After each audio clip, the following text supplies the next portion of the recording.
48 laws of power by Robert green.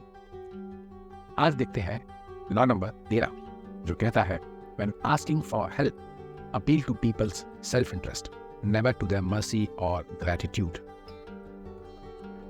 इससे पहले के 12 लॉस ऑलरेडी डिस्कस किए जा चुके हैं, उन्हें आप इसी प्लेलिस्ट के अंदर ऊपर देख सकते हैं। इसका इंग्लिश वर्जन भी आपको इसी प्लेलिस्ट में मिल जाएगा। इस लॉ का मतलब है कि जब किसी से मदद मांगे तो उनके खुदगर्जी को आप टारगेट कीजिए, ना कि उनकी दया भावना को। चलिए इससे जुड़े जो कहानियां हैं उन्हें देखते हैं। जिस प्रकार हमारे यहाँ पे पंचतंत्र की कहानियां हैं, उसी प्रकार एसॉप नाम के एक राइटर ने कई सारी छोटी छोटी कहानियां लिखी हैं। उसी छोटी छोटी कहानियों में से जिन्हें टेबल्स कहा गया है, उनमें से एक कहानी है इस एप्पल ट्री की। एक बहुत ही सुंदर बागीचे में एक एप्पल ट्री हुआ करता था, सेब का पेड़। वो हर साल बहुत मीठे मीठे रसीले सुंदर सेब देता था। लोग उसे बहुत एंजॉय करते थे और उसका मालिक तो बहुत खुश रहता था। फिर कुछ समय के बाद वो पेड़ अचानक से सूखने लगा। उस पे एक भी सेब नहीं लगते थे। बागीचे में सब कुछ हरा भरा था सिवाय उस पेड़ के। वो पेड़ बहुत ही सूखा जा रहा था। ऐसा देखकर जो मालिक था उसने सोचा कि अब ये मेरे किसी काम का नहीं, अब मुझे इसे तोड़ देना चाहिए, काट देना चाहिए। इस पेड़ के ऊपर कई सारी चिड़ियों ने अपना घोंसला बना के रखा था। कई सारी गिलहरियां इसके तनों में रहती थी। ये चिड़िया, ये गिलहरी बाहर आ गई और उन्होंने उस आदमी से कहा कि नहीं, प्लीज मत काटो इस पेड़ को। ये पेड़ हमारा घर है, हमारे लिए ये बहुत जरूरी है। इस पेड़ ने आपको छाया दी, फल दिए, कितनी सुंदरता प्रदान किया। आप ऐसा कैसे कर सकते हो? एक छोटे से समय के लिए अगर विपत्ति आ गई तो आप इसे काट के फेंक देना चाह रहे हैं। उन्होंने उसे बहुत समझाने की कोशिश की, किंतु मालिक नहीं माना। उसे लगा इसकी क्या जरूरत है, अभी किसी काम का नहीं रह गया तो दूसरा पेड़ लगा लेंगे।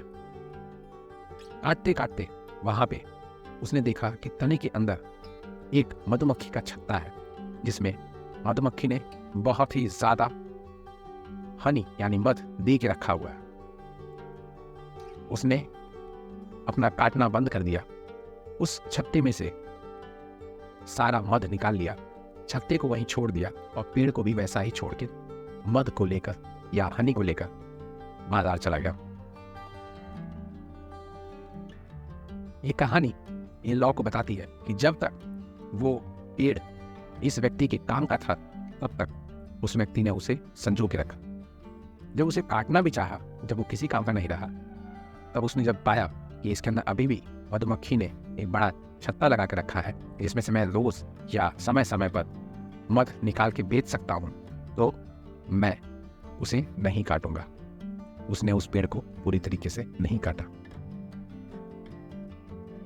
दूसरी कहानी आपके यूरोप की है। यूरोप में उस समय दो छोटे राजवंश कोरिंथ और कोरकायरा या फिर कौसायरा लड़ रहे थे। कोरसायरा को बाद में कोरफू नाम से भी जाना जाएगा। कोरिंथ और कोरफू के बीच में लड़ाई चल रही थी। दोनों काफी समय से एक दूसरे से भिड़े हुए थे, लेकिन कोई बहुत हल नहीं निकल रहा था। उस समय उस रीजन में सबसे ताकतवर होता था एथेंस। एथेंस बहुत अच्छा नौकागम्य था, उसकी नाविक शक्ति बहुत मजबूत थी। इन दोनों शहरों में से कोरिंथ की एथेंस के साथ बहुत पुरानी मित्रता थी और एथेंस कोरिंथ को हमेशा मदद करता था। उसी तरीके से कोरिंथ भी एथेंस की जरूरत पड़ने पे आगे आता था। कोरफू या कोरकायरा की एथेंस से कोई खास दोस्ती नहीं थी,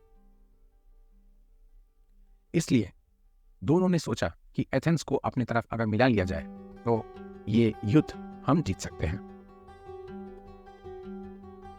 इसलिए कोरकायरा ने अपने एम्बेसडर को पहले भेजा एथेंस से मदद के लिए, पर एथेंस और कोरकायरा के बीच में कोई खास दोस्ती नहीं थी। तो कोरकायरा ने यह सजेशन दिया कि इस पूरे रीजन में एथेंस के अलावा अगर कोई दूसरी नाविक शक्ति है तो वो कोरकायरा है। अगर हम दोनों साथ में मिल जाए तो ये पूरे के पूरे रीजन में अपना झंडा गाड़ सकते हैं। हम दोनों एक दूसरे को मदद कर सकते हैं और इस रीजन में जो अन्य ताकतें हैं उन सबको परास्त कर सकते हैं। उन्होंने सीधी मदद की, कोई दरखास्त नहीं की। अगली बारी आई कॉरिंथ की। कॉरिंथ जो कि एथेंस का पहले से ही अच्छा दोस्त होता था, उन्होंने उसे याद दिलाया कि एथेंस, याद करो हम लोग ने आपकी कितनी मदद की है। जब जब आपको लड़ाई में जाना पड़ा या किसी अन्य दुविधा में फंसना पड़ा तब हम ही ने आपकी मदद की है। तो कृपया कोरकायरा की मदद ना करें और हमारी तरफ से युद्ध करें। अंत में एथेंस ने कॉरिंथ को छोड़कर कोरकायरा की तरफ जाना स्वीकार किया। हालांकि कॉरिंथ इसका दोस्त था, लेकिन बार बार दोस्त के अपने एहसान गिनाने पर एथेंस को बुरा लग रहा था और उन्होंने कोरकायरा के साथ जाना पसंद किया, जो कि उनके हित में था, क्योंकि इससे उनकी दोस्ती प्रगाढ़ होती, एक दुश्मन खत्म होता और वो दोस्त में तब्दील हो जाता। इस तरह से आप देख सकते हैं कि दोनों कहानियों पे ये लॉस कैसे काम करता है। इसका एक रिवर्सल भी है, इस लॉ का रिवर्सल भी है। रिवर्सल के रूप में राइटर कहता है कि कुछ लोगों को मदद करने की बहुत अच्छी आभा आती है, मतलब उन्हीं लोगों की मदद करना बहुत पसंद होता है।